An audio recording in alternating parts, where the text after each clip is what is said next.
Maharashtra today वेद सत्याचा. आत्ता आपण आहोत अहमदपूर शहरातील जिल्हा परिषद शाळेमध्ये. आता माझ्या मागे ही असलेली जिल्हा परिषद शाळेची जुनी इमारत, सगळ्यात जुनी असलेली, अगदी जीर्ण झालेली इमारत आहे. आणि या इमारतीच्या छताला असलेलं प्लास्टर जे आहे ते वर्ग खोल्यांमध्ये पडून अगदी मुलींच्या, विद्यार्थ्यांच्या डोक्यामध्ये पडत आहे, शिक्षकांच्या डोक्यात पडत आहे. आणि हे फक्त प्लास्टर आज पडतंय, पण या प्लास्टरचं उद्या ही इमारत कधी दगड पडेल, छत पडेल हे सांगता येत नाही. आणि त्याच्यामुळं या शाळेमध्ये शिकणारे विद्यार्थी असतील, शिक्षक असतील, या सर्वांच्या जीवाला अगदी धोका निर्माण झालेला असताना आणि बाजूला या नवीन वर्ग खोल्या आहेत, या वर्ग खोल्या तयार असताना सुद्धा हे सगळे विद्यार्थी त्याच जुन्या इमारतीमध्ये बसून शिक्षण घेत आहेत. तर या वर्ग खोल्या अजून सुद्धा या शाळेतील शिक्षकांना किंवा विद्यार्थ्यांना वापरायला मिळालेल्या नाही. पण आज या ठिकाणी ही सगळी शिक्षक मंडळी त्या वर्ग खोल्यांमधले बेंच, विद्यार्थ्यांना बसण्यासाठी असलेले बाकडे या नवीन वर्ग खोल्यांमध्ये शिफ्ट करताना दिसले. तर नेमकी काय प्रक्रिया सुरू आहे आणि या संदर्भाने काय काय प्रक्रिया झाल्यात ही माहिती घेण्यासाठी या शाळेमध्ये आपण उपस्थित झालेलो आहोत. आपल्यासोबत या शाळेचे उपमुख्याध्यापक असलेले गुंडरे सर उपस्थित आहेत. सर या पुढं. आता सगळ्या विद्यार्थ्यांच्या मदतीनं तुम्ही सुद्धा त्या शाळेतून, त्या इमारतीतून तुमचे विद्यार्थ्यांना बसण्याचे जे बाकडे आहेत, बेंच आहेत, इकडे नवीन वर्ग खोल्यांमध्ये शिफ्ट करताय. तर याच्या मागची नेमकी पार्श्वभूमी, तुम्हाला या इमारतीचं हस्तांतरण झालंय का? हस्तांतरण गुत्तेदारानं आम्हाला पत्र दिले 15/2 म्हणजे फेब्रुवारीमध्ये, परंतु चाव्या आज उद्या म्हणण्यामध्ये थोडा उशीर झाला आम्हाला. त्याच्यामुळे आज आम्ही इथला ताबा घेतोय. तिकडं गुत्तेदारानं चाव्या द्यायला उशीर केला आम्हाला. गुत्तेदार म्हणायचं की इकडं छोट्या शाळेच्या मुख्याध्यापकाकडे, गुरमे सरांकडे चाव्या दिल्यात. त्यांना विचारायला गेले, ते म्हणायचे BO कडे चाव्या दिल्यात. अशा करण्यामध्ये जवळपास 1.5-2 महिने आमचे निघून गेले. ही बांधकाम होऊन 2 महिने झालं जवळपास. ताबा घ्यायला एवढा उशीर झाला आम्हाला. गुत्तेदारानं तर आमच्याकडे तेव्हाच हस्तांतरण पत्र दिलेलं आहे की अशा आमचं काम पूर्ण झालेलं आहे आणि तुमच्याकडे खोल्या हस्तांतरित करण्यात येत आहेत, तर तुम्ही ताबा घ्यावा. त्यामुळं आम्ही आज ही प्रक्रिया करीत आहोत.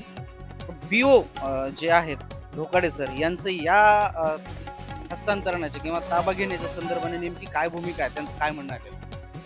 BO साहेब अशी मुख्याध्यापकच बोलले, माझं काही बोलणं झालं नाही. अप्रोच सिद्दीकी सर, आणि त्यांनी परस्परच पत्र दिलं, शाळेचा कन्सेंट काही घेतला नाही. आणि EOला पत्र दिल्यामुळे त्यांनी BOच्या पत्राच्या आधारावर असं पत्र दिलं की त्यांना इकडच्या खोल्या त्यांना द्या आणि आमच्या हायस्कूलचे वर्ग तिकडे शिफ्ट करा, अशा प्रकारचं पत्र आलंय, असं काल मुख्याध्यापक म्हणत होते. एकंदरीत आपण या ठिकाणी गुंडरे सरांची प्रतिक्रिया जाणून घेतल्यानंतर एक BO असलेले ढोकाडे सर यांची भूमिका थोडी संशयास्पद वाटते. कारण ही इमारत अगदी जीर्ण झालेली असताना आणि मागच्या काही दिवसांपूर्वी जिल्हा परिषद केंद्रीय प्राथमिक शाळेची इमारत दुरुस्त झालेली असताना सुद्धा या नवीन वर्ग खोल्या केंद्रीय प्राथमिक शाळेला वापरास देण्यात याव्या अशा पद्धतीची शिफारस BOने EO कडे का करावी? जुन्या इमारतीमध्ये, जीर्ण इमारतीमध्ये विद्यार्थी शिक्षण घेत आहेत, त्यांच्या जीवाची काळजी BOना नाही का? हा एक मुद्दा. दुसरा मुद्दा असा आहे, ही इमारत जीर्ण झाल्याचं पत्र BOनीच शिक्षणाधिकाऱ्यांकडे पाठवलंय आणि या शाळेमध्ये असलेलं अनेक वर्षांपासून सुरू असलेलं 10वीचं परीक्षा केंद्र त्याच BOच्या पत्रानुसार इथून हलवण्यात आलंय, काढून घेण्यात आलंय. आणि मग 10वीच्या परीक्षा घेत असताना 10वीच्या परीक्षार्थींना या इमारतीमध्ये इजा होऊ शकते, त्यांच्या जीविताला धोका निर्माण होऊ शकतो. तर मग जवळपास 8 ते 9 महिने या शाळेच्या वर्ग खोल्यांमध्ये बसून शिक्षण घेणारे हे विद्यार्थी, यांच्या जीविताला धोका निर्माण होत नाही का? तर मग ही भूमिका, BOची ही भूमिका या विद्यार्थ्यांच्या संदर्भाने दुजाभाव करणारी का आहे? या सगळ्या प्रश्नांची उत्तर अनुत्तरित आहेत. तर या शाळेमध्ये शिकवत असलेले शिक्षक मंडळ या ठिकाणी आपल्या सोबत उपस्थित आहे, त्यांची काही प्रतिक्रिया आपण या ठिकाणी जाणून घेणार आहोत. सर, या इमारतीमध्ये शिकवत असताना या जीर्ण झालेल्या इमारतीमुळे किंवा जीर्ण असलेल्या इमारतीमध्ये शिकवत असताना तुमची नेमकी भावना काय आहे, काय बोलणार आहात? कारण ही इमारत खूप धोकादायक आहे. इयत्ता 5वीची सोनाक्षी कांबळे हिच्या डोक्यामध्ये वरचा स्लॅबचा जो तुकडा आहे तो सुद्धा गिलावाचा तुकडा तिच्या डोक्यात पडला होता आणि तिला अपघात होऊ शकला आणि तिच्या डोक्याला मार सुद्धा लागला होता. आम्ही बऱ्याच दिवसापासून म्हणत होतो की ही ताब्यात द्या, कारण जवळपास 2 महिने झालं इमारत तयार झाली आहे, पण आमच्याकडे चाव्या देत नाहीत. इयत्ता 8वीची परीक्षेच्या वेळेस मुख्याध्यापकांनी चाव्याची मागणी केली नवीन इमारतीच्या, पण त्यांनी आमच्या ताब्यात चाव्या दिल्या नाहीत आणि जुन्या इमारतीतच परीक्षा. तर या शाळेमध्ये शिकवत असताना किंवा या इमारतीमध्ये शिकवत असताना विद्यार्थी आणि तुमची एक जबाबदार शिक्षक म्हणून तुमची काय भूमिका, काय भावना असणार? मी नेहमीच ज्या वेळेस इमारतीचा फुगलेला भाग असायचा, मी स्वतः सेवकाची किंवा कुणाची वाट न बघता विद्यार्थ्याला बाहेर काढून फुगलेला छताचा भाग बाजूला काढून विद्यार्थ्यांना बसवलेला आहे. एक वेळेस ऑफिसमध्ये सेविकेच्या डोक्यावर पडलं, मी स्वतः भाला घेऊन असे जे फुगलेले भाग आहेत असे भाग बाजूला काढले आहेत आणि नेहमी मी विद्यार्थ्यांना काही धोका होणार नाही याची काळजी घेतो. आणि ही इमारत लवकरात लवकर तयार करण्यासाठी वारंवार पिछा पुरवला, तयारी झाली, परंतु हस्तांतरण करण्याला जवळपास 2 महिने लागले. मग शेवटी एका मुलीला अपघात झालाच, तिच्या डोक्यात पडलं, मार लागला, तिला दवाखान्यात नेऊन दाखवून घेतलं आणि अशा भीतीदायक वातावरणात विद्यार्थी किती शिकू शकतील हे अवघडच आहे. म्हणून आता या नवीन इमारतीमध्ये आम्ही स्थलांतरित होत आहोत. एकंदरीत या विद्यार्थ्यांनी शिक्षण घेत असताना छतावरची जी काही स्लॅबची बाजू असेल ही डोक्यात पडते का हा विचार डोक्यात ठेवायचा की शिक्षक शिकवतायत ते डोक्यात ठेवायचं, नेमका हा प्रश्न या विद्यार्थ्यांच्या डोक्यात सतावत असतो.